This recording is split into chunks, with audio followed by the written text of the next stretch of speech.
Hello students, welcome to DK maths tutorial centre.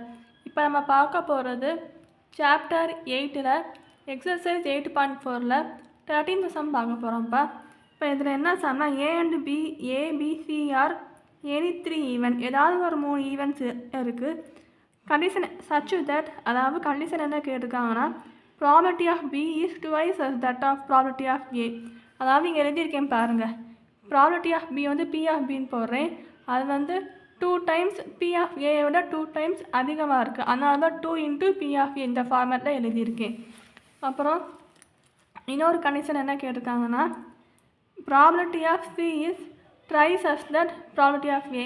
Property of C வந்து ஏயோட ப்ராபபிலிட்டியை விட 3 மடங்கு ஜாஸ்தியாக இருக்குது. ஸோ இது வந்து எப்படி எழுதியிருக்கோம்னா P of C is equal to 3 into P of A. So இந்த ஃபார்மேட்டில் எழுதியிருக்கேன். அதுக்கப்புறம் கொஸ்டின், அதுக்கப்புறம் இந்த கிவன் இந்த வேல்யூஸ் எல்லாம் P of A intersection B, B intersection C, A intersection C, A union B union C, அதே மாதிரி ஏ இன்டர்செக்ஷன் பி இன்டர்சி, நிறையா வேல்யூஸு இவங்களே கொஸ்டின்லேயே கொடுத்துட்டாங்க. நம்ம கண்டுபிடிக்கணும் 3 வேல்யூ தான். பி ஆஃப் ஏயோட வேல்யூ, பி ஆஃப் பியோட வேல்யூ அண்டு பி ஆஃப் சியோட வேல்யூ. ஸோ அந்த 3 வேல்யூஸ் மட்டும் கண்டுபிடிச்சா போதும். ஸோ முதல் கிவன் கொடுத்து இந்த மாதிரி எழுதிக்கோங்க. P of B, P of C இப்படி எழுதிக்கோங்க. ஃபார்முலா போட்டு இந்த மாதிரி எழுதிக்கோங்க. ஃபார்முலா நான் எக்ஸ்பிளைன் பண்ணுறேன். P of A union B union C is equal to P of A plus P of B plus P of சின்னு போட்டு minus P of A intersection B minus P of B intersection C minus P of C intersection A plus போட்டு P of A intersection B intersection C. So இதுதான் formula, எழுதிக்கோங்க. அப்புறம் P of A union B union சியோட value வந்து 9/10 இல்லையா? So அந்த 9/10 போட்டு இப்போ கொஸ்டின் என்ன கேட்டிருக்காங்க, find P of A, P of B, P of C. So அந்த 3 வேல்யூஸ் கண்டுபிடிக்கணும் இல்லையா? ஸோ அந்த 3 டம்மே அப்படியே இங்கே வச்சுட்டு, அப்படியே இங்கே எழுதி வச்சுட்டு பி ஆஃப் ஏ இன்டர்செக்ஷன் பியோட வேல்யூ கொஸ்டினில் என்ன இருக்குது, 1/6 இருக்கா? ஸோ அந்த 1/6 இங்கே எழுதுகிறோம். பி ஆஃப் பி இன்டர்செக்ஷன் சியோட வேல்யூ என்ன இருக்குது, 1/4 இருக்கா? ஸோ அந்த 1/4 இங்கே எழுதுகிறோம். அதுக்கப்புறம் பி ஆஃப் சி இன்டர்செக்ஷன் ஏயோட வேல்யூ என்ன இருக்குது, இங்கே சி இன்டர்செக்ஷன் ஏ இருக்கா, 1/8 இருக்கா? ஸோ அந்த 1/8 இங்கே எழுதுகிறோம். அப்புறம் P of P of A intersection B intersection C. So இதோட வேல்யூஸ் வந்து 1/15 இருக்கா? ஸோ அந்த 1/15 வந்து இங்கே எழுதுகிறோம். இப்போ சம் ரொம்ப ஈஸி தான். இதை அப்படியே சால்வ் பண்ணுறோம். இப்போ P of A plus P of B plus P of C இதெல்லாம் ஒரு சைடு வச்சுட்டு மற்ற நம்பர்ஸ் எல்லாம் ஒரு சைடு கொண்டு வந்துடும். ஸோ அந்த நம்பர்ஸ் எல்லாம் இந்த சைடு வரும்போது மைனஸாக இருக்கிறது ப்ளஸ்ஸாக மாறிடும், ப்ளஸ்ஸாக இருக்கிறது இங்கே மைனஸாக மாறிடும். ஸோ இப்போ இந்த எல்லா நம்பர்ஸுமே எல்சிஎம் எடுக்கிறோம். 10 கீழே இருக்கிற 10 6 4 8 15. ஸோ இந்த 5 நம்பர்ஸுக்குமே எல்சிஎம் எடுத்தோம்னா ஆன்சர் என்ன வரும்னா எல்சிஎம்மோட வேல்யூ 120 வரும். ஸோ அந்த 120 கீழே போட்டு அப்புறம் மேலே இந்த இப்போ இங்கே 10 இருக்குன்னா 10 × 12 120 இல்லையா?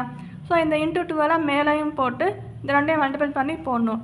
அதே மாதிரி 6 × 2 12. ஸோ 6 × 20 120. ஸோ கீழே 120 வந்துடும்.